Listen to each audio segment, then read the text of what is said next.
I live in London, Ontario.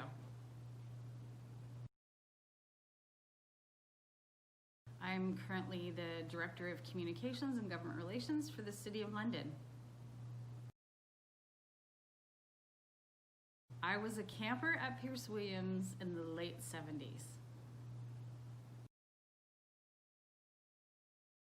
I'm going to use two words.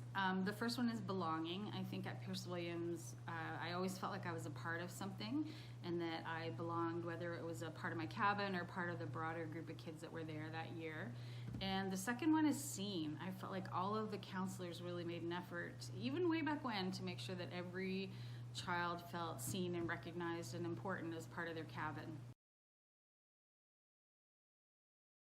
My favorite camp song is a song, it's by John Denver, and it's called Today, and it talks about really just enjoying everything that's happening today, because tomorrow's going to come and it might not be the same. So it's really it's a pretty song to start with. It's a fun song to sing, but it also has a really good message.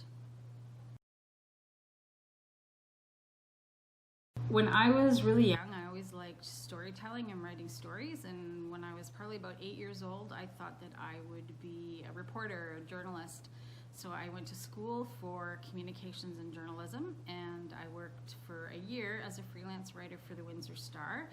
And then I moved to Kitchener, and very shortly after that started writing as a corporate writer for a company there.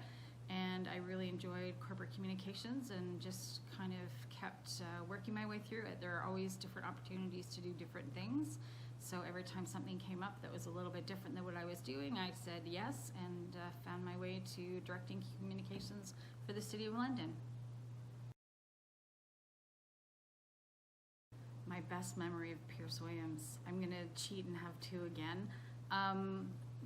The best memory when my last year when I was a camper there, it was probably when I was in about grade 8, we did a bike trip. So we biked from camp to Rondeau, and then we camped out for the week at Rondeau, and then we biked back at the end of the week. And looking back on that, I don't know what I was thinking to think that I would ever be capable of doing that bike ride, but I did it.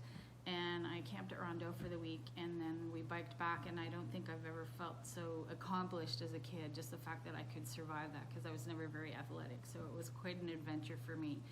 And the second best memory is more as the mom of a counselor and camper and camp director now, but just being part of camp and seeing Butter, who's my daughter, interact with the kids and just kind of the way she's appreciated and loved, and the way she has an impact on kids there. I think every parent of a camp counselor should take time to watch their kids in action, because you will never look at them the same again. You'll be so proud.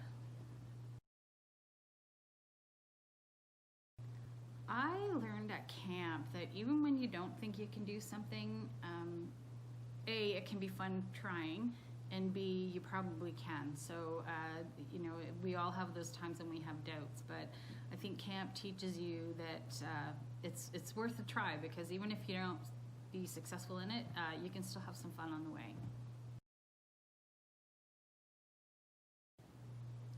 The best advice I've ever received is that you can choose how you show up. So I worked for a company that was going through a significant amount of change, and it was not easy. And one of the people who worked in HR was coaching leaders on how to support their teams through it. And she reminded us that we are always in control of our moods and how we show up every day, and that as leaders, people can take cues from us.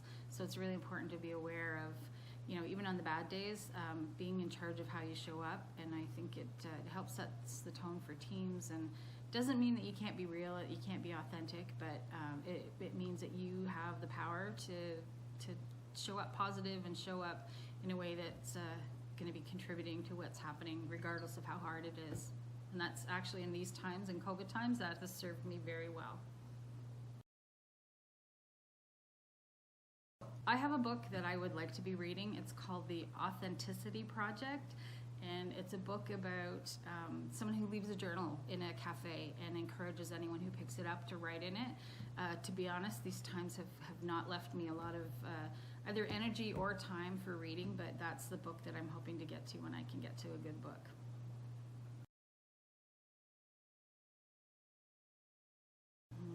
I would love to see Ashley Maple Tenor answer these questions, because there was a family camp week where she and I kind of partnered up and worked together for a lot of the week. And I would also like to see Rosemary Fife, who is a friend of mine that would have been at camp around the same time that I was, and I think she actually went on to be camp counselor, so I would love to see her reflect back on that time as well.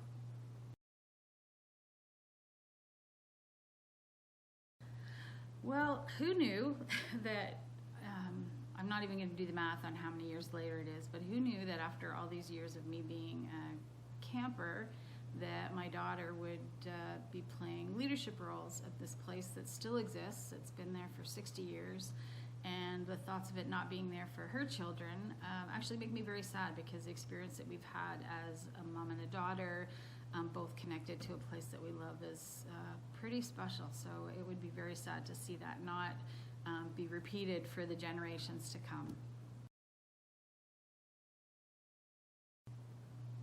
So I would add that Pearce Williams, I think if you haven't been there in a while, I mean, you know, if I hadn't had my daughter Butter there, I wouldn't be going to the camp. But it is hard to describe the feeling that happens when you drive down the lane. And to be honest, it's like you're surrounded by all of those memories and all of the great things that happened when you were there. So I know that there's the ability to go out and hike there right now. It's not open, but I know that you can go out. And if you haven't driven down that lane, I would encourage you to take a minute and maybe just take a drive literally down memory lane.